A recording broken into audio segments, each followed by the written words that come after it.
Hey there, cats and kitties. I am the Blues Man, John A. Blues, and with this particular video, I'll be discussing my thoughts on episode 1 of the anime series Coppelion. And this was a really intriguing first episode, I have to say. From right out of the gate, it had me sort of sucked into it, and I just could not look away watching this whole first episode.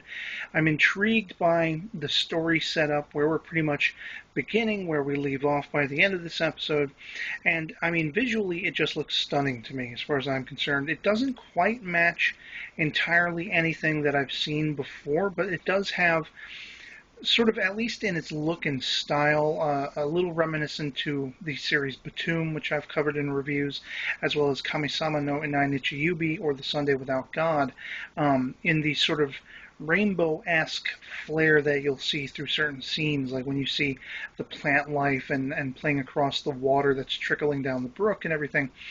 And it just visually looks stunning to me. So to have this be a first episode that sucks me in story-wise as well and makes me sort of immediately like the character dynamics of the main trio that you're being debuted to. They're introduced here.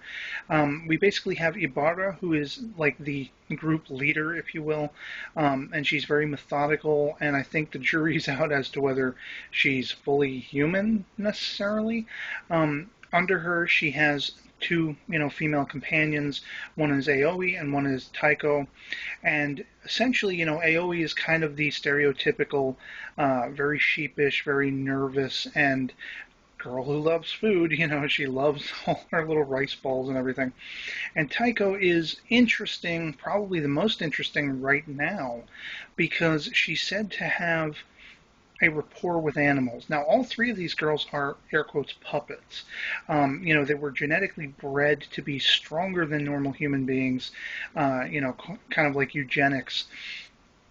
And they're sent into what is like a futuristic Japan turned Chernobyl.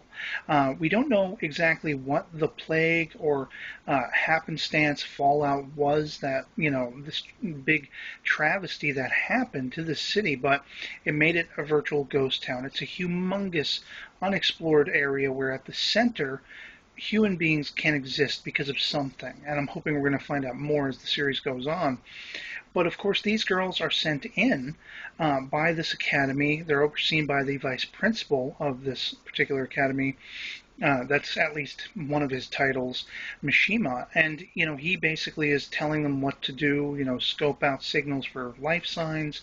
They find somebody in a hazmat suit who's really out for the count. And, of course, Ibarra goes in, and she actually has compassion enough to, want to save him. She injects him with something that eases his suffering, even though it cannot save his life. And so we see that she's ready to meet Mishima head on with that conflict of doing what's necessary to save people. And, by the end, after they find this dog and they're attacked by another dog once they find a body in this area, as they're, opening this exploration up, you have Taiko go missing, seemingly, or at least non-responsive, when she was trying to commune with a dog. So they resolve they're going to go after her, and I assume we'll pick up with that in episode 2. And I swear, this just knocked my block off. Now, I don't know if I'm going to be able to cover it every single week, because I had trouble getting my hands on it this time out. But if I can, I will, and I'd love to hear from you guys in the comments below what you thought of this first episode of Coppelion, if you've seen it. Otherwise, that'll be it for me, and I'll catch you later. Peace.